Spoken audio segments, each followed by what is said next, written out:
Alright, doing a little bit of maintenance to this old skid steer that I sold I think about 3 or 4 years ago.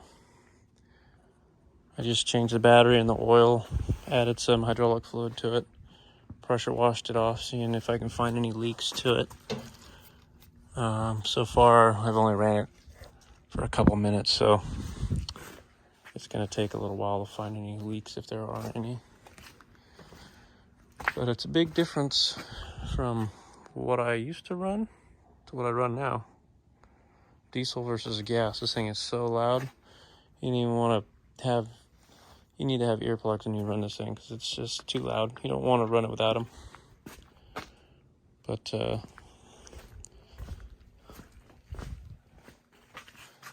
this thing's just a little bit more balanced on the ground, I think, compared to that, because all the weight is in the back because they built that to carry heavier stuff in the front. But when you tip the bucket down trying to go on a hill or something, it's kind of, this is a little bit easier than that.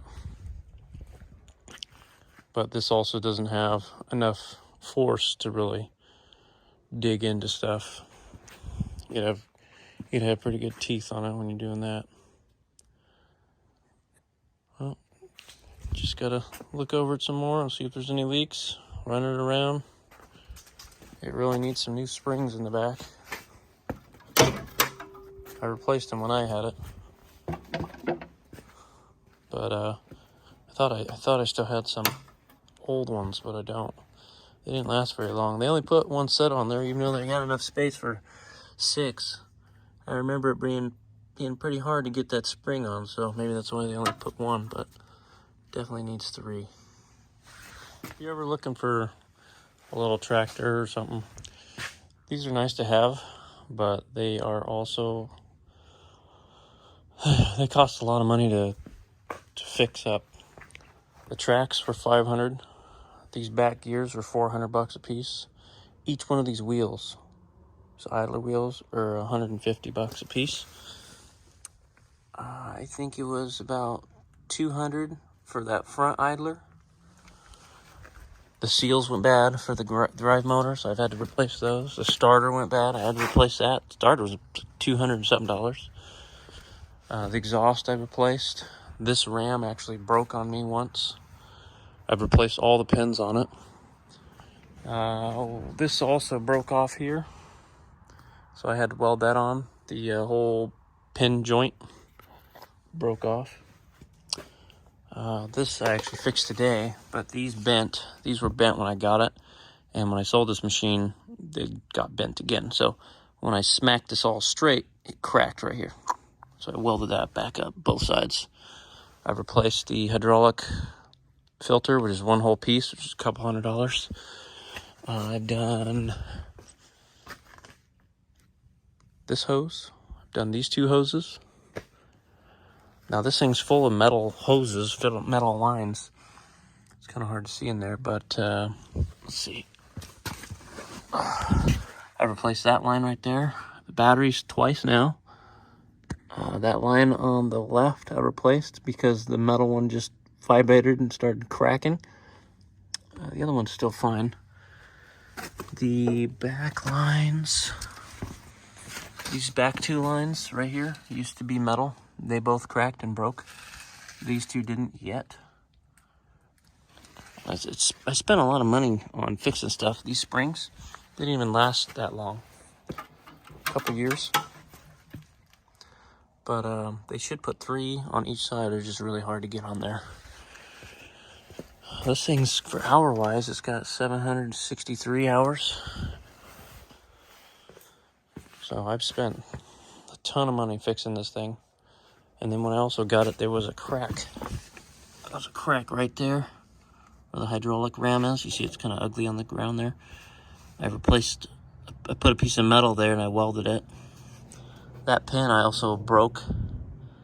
And I think these 2 pins up here broke on me at one point. So no matter how much you maintenance it, it's always going to need something.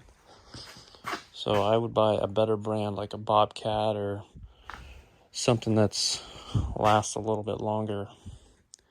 I mean, I know things go out, things get old, but this is the other problem I had, is these idler wheels, the wheel actually touches the gear. See the big groove out of it? Eventually, it will cut that groove all the way through it. I'll show one here. It's the parts room. I actually have these parts still left over from when I bought the tractor. I didn't want to give them up because they're too expensive. There's 2 brand new ones in here. There's the old idler that I had. Air filters, there's extra pins and stuff. I'm cheap, I didn't want to give that stuff away. There's extra bearings and shafts in here for other stuff. You know, you just gotta be able to pay for this stuff and maintain everything. It gets expensive if you're trying to own one of these things. There's so much stuff in here, I don't even know what's in here.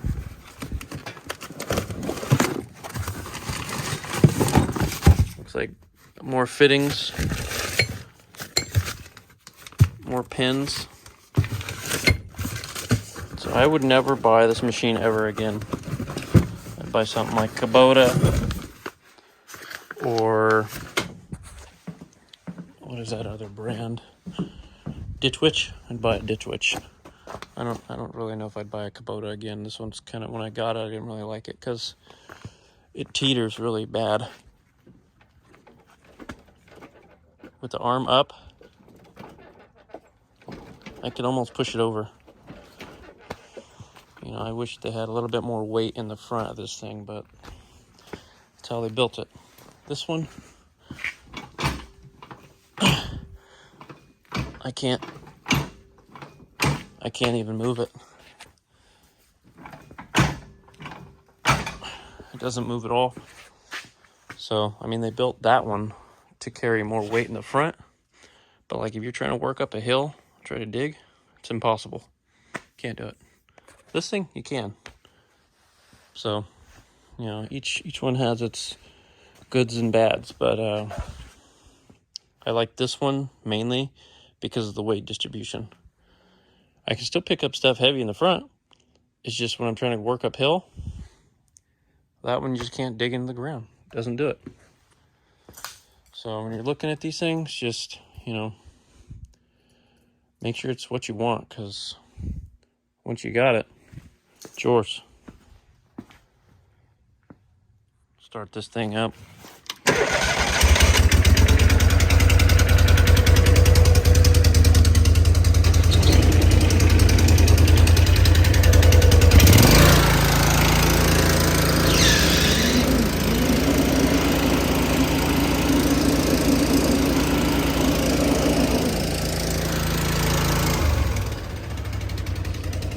I need to adjust the belt on this, but this thing's a lot louder.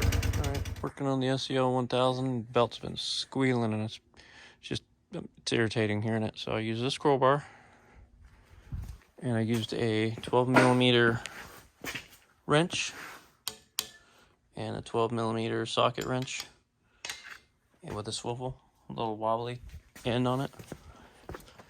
And everything's pretty tight in here, so getting down to the alternator, there's the bolt right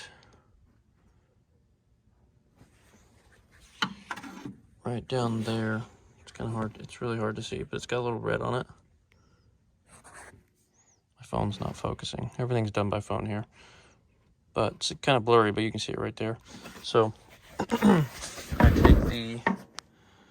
take the extendable wrench, the long one, and I put it down in there, and I get to it, and I just get enough where I can loosen it, and then I use the wrench by hand, and I take the crowbar and I stick it down here against this bracket and the alternator, and just push like that pretty hard, slowly, and I push the alternator over enough. So let's see if this thing still squeals when it's getting, when it's at high idle or RPM here. Run for a second.